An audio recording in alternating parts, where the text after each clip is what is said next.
Listen for words of faith in the Hebrew scriptures from the book of Exodus. Yahweh said to Moses, "Come up to me on the mountain and wait there, and I will give you the tablets of stone with the law and the commandment, which I have written for their instruction." So Moses set out with his assistant Joshua, and they went up into the mountain of God. To the elders he had said, "Wait here for us until we come to you again, for Aaron and Hur are with you. Whoever has a dispute may go to them." Then Moses went up on the mountain, and the cloud covered the mountain. The glory of Yahweh settled on Mount Sinai, and the cloud covered it for 6 days. On the 7th day, God called to Moses out of the cloud.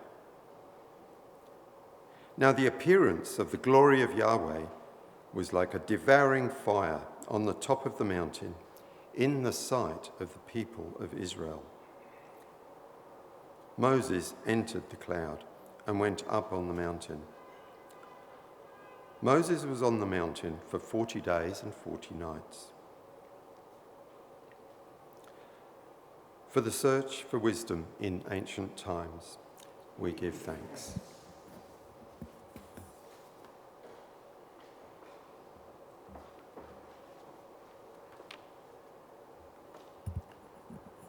Listen for words of faith in the Gospel of Matthew.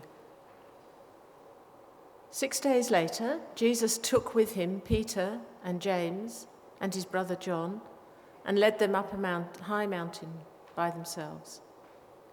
And Jesus was transfigured before them, and his face shone like the sun, and his clothes became dazzling white. Suddenly there appeared to them Moses and Elijah, talking with him. Then Peter said to Jesus, "Rabbi, it is good for us to be here. If you wish, I will make 3 dwellings here, one for you, one for Moses, and one for Elijah."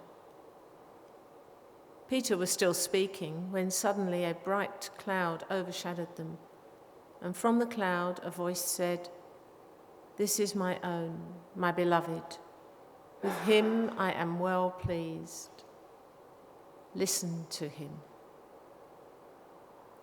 When the disciples heard this, they fell to the ground and were overcome by fear. But Jesus came and touched them, saying, "Get up and do not be afraid." And when they looked up, they saw no one except Jesus himself, alone. As they were coming down the mountain, Jesus ordered them, "Tell no one about the vision until after the chosen one has been raised from the dead."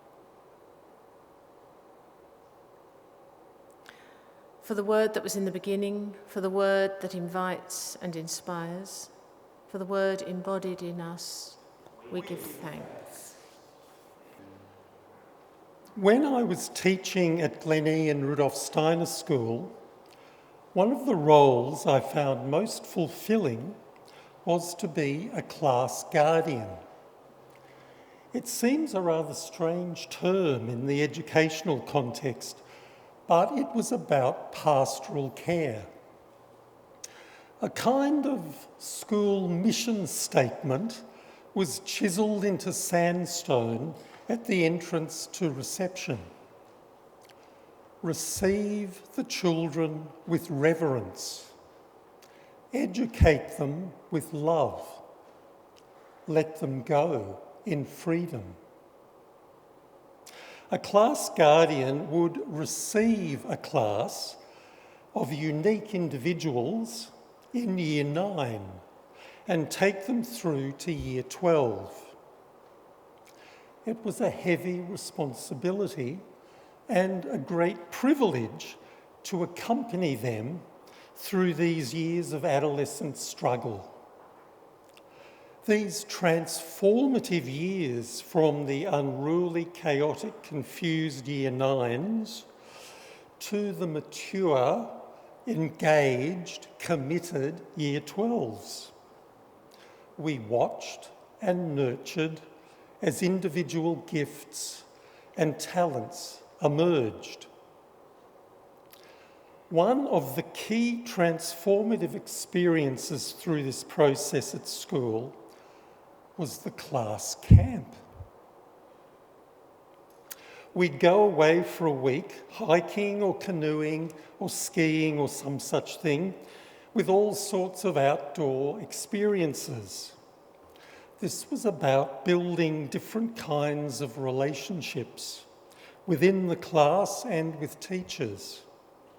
At camp, there was always fun and games, dramas, crises, revelations, emotional highs and lows over the week. One year, we went to the Sport and Rec Centre at Jindabyne. The camp program at Jindabyne suggested one night that we climb a nearby mountain to watch the sunrise. This involved getting up about 4 a.m, driving to a track and climbing the mountain in pitch black with the aid of torches. Of course, there were naysayers, and I have to say, not as a morning person, this idea did not inspire me. But there were the comments, "Oh, do we have to go? Why do we have to do this? Oh, what's the point?" Well, everyone had to come. We stumbled through the dark, climbing the mountain, and reached the lookout and spread out on rocks, looking east. We watched the first lightening of the horizon and the subtle changes minute by minute. What unfolded before us, like in a vast theatre, was a great cosmic drama. The battle of light against dark, which intensified as the moment came nearer when the sun would peep over the horizon. The dark retreated to the valleys of the vast landscape that grew more clear each moment. We all sat in awed silence. No one moved or spoke. We shared this experience as one. As the light surrounded us, embraced us in the freezing air, the sun rose, tinting the drifting clouds with colour. I'd seen a morning blaze of colour before, more a quick glimpse as an aside to an early start for a trip. This was an extended unfolding, made more meaningful by being shared. I've never forgotten it, and I'm sure the students haven't either. So today, we focus on the mountaintop experiences. The story of Moses' encounter with God on Mount Sinai, with the cloud and the fire that even the people down in the plain could see. And Jesus' transfiguration before the 3 disciples. I love this story, which is in all 3 synoptic gospels, with only very minor variations. It's a great affirmation of what Matthew Fox calls the cosmic Christ,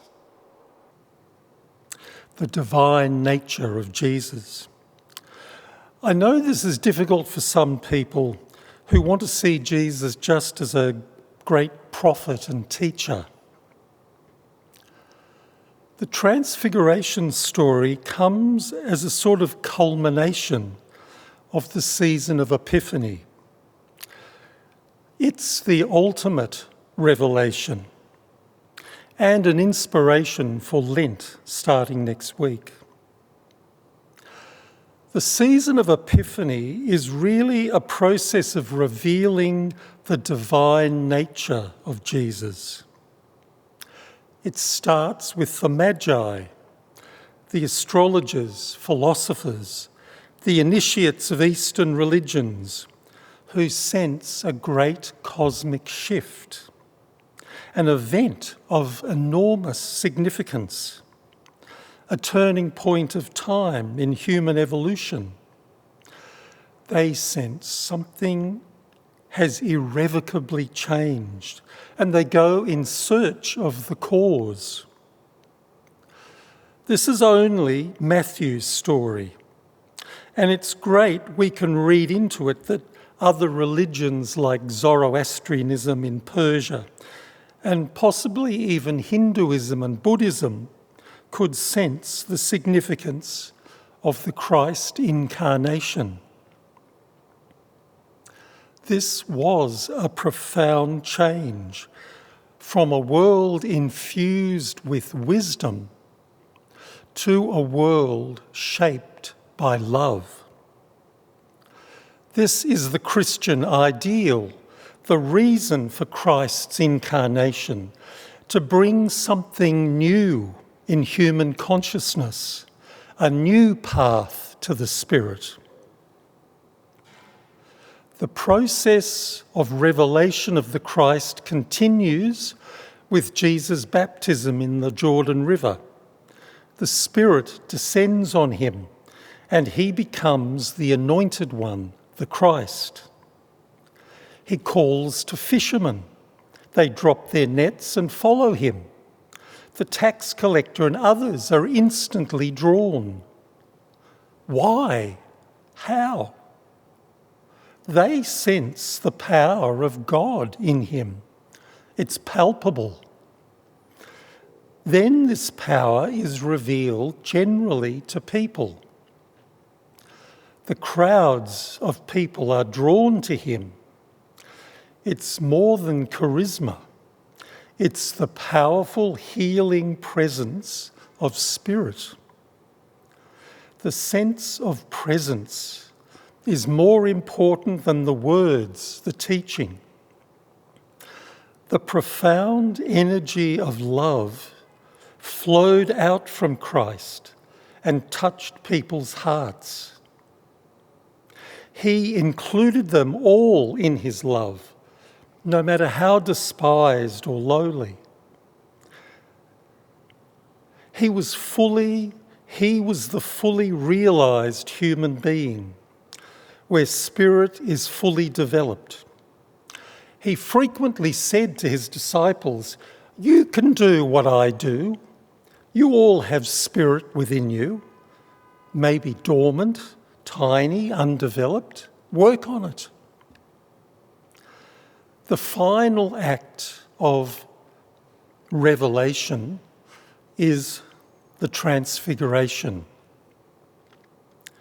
The selected disciples are given a glimpse into the spiritual world. Christ's nature is revealed as dazzling light, in communion with the spirits of the great prophets of the past, Moses and Elijah. Past and present meet in the timelessness of spirit. It's almost too much for the disciples, for ordinary human beings to bear. They are overwhelmed. But they say it was good for us to be here. They come down the mountain and enter into ordinary life, but they must be changed forever. In our own small way, we can all have these high moments of experience of the Spirit, when our spirits are uplifted. We sense a profound connection, oneness with all that is. These exceptional high moments may be rare, but we can know the warmth of Christ's presence in the ordinary, the day-to-day things of life. The Spirit of Christ is with us, in us, always, if we are open to it. In the truly great novel, Riders in the Chariot, Patrick White tells the story of 4 characters who are all riders in the chariot of fire that took Elijah into the spiritual world. It's a metaphor for those who connect and live with Spirit in their own way, and how they live in the world. There's the eccentric Miss Hare, the last remaining member of a wealthy family who lives in a crumbling mansion with a wild garden. She connects with Spirit through nature, through the senses. There's the brilliant German Jewish professor Himmelfarb, who survives the Holocaust and comes as a traumatised migrant to Australia to work in a factory. He connects to Spirit through his intellect, through thinking. Then the simple Mrs. Godbold, a single mother with 6 children, deserted by her husband. She is profoundly loving and connects through her feelings. Finally, there's Alf Dubbo, an Aboriginal artist who has spiritual insight through his creativity, his intuition. Their stories all converge in an incident in the western suburbs of Sydney. Jung talked about each of these 4 modes of exploring the physical and spiritual worlds through the senses, thinking, feeling, and intuition. Actually, we potentially have all 4 modes which can come into play in different situations. But we tend to have a major mode, our unique individualised path to the Spirit. I'm going to conclude with a blessing from Jan Richardson for coming down the mountain from the high moment. It's called Dazzling, a blessing for Transfiguration Sunday. Believe me, I know how tempting it is to remain inside this blessing, to linger where everything is dazzling and clear. We could build walls around this blessing, put a roof over it. We could bring in a table and chairs, have the most amazing meals.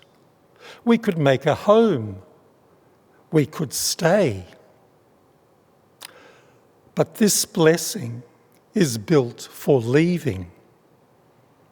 This blessing is made for coming down the mountain. This blessing wants to be in motion, to travel with you as you return to level ground. It will seem strange how quiet this blessing becomes when it returns to earth. It's not shy. It's not afraid. It simply knows how to bide its time, to watch and wait, to discern and pray, until the moment comes when it will reveal everything it knows, when it will shine forth with all it has seen, when it will dazzle with the unforgettable light you have carried all this way. Amen. So let's just have a moment now where we have time to think about how we connect with Spirit. What's our individual path? What's our way of connecting with Spirit?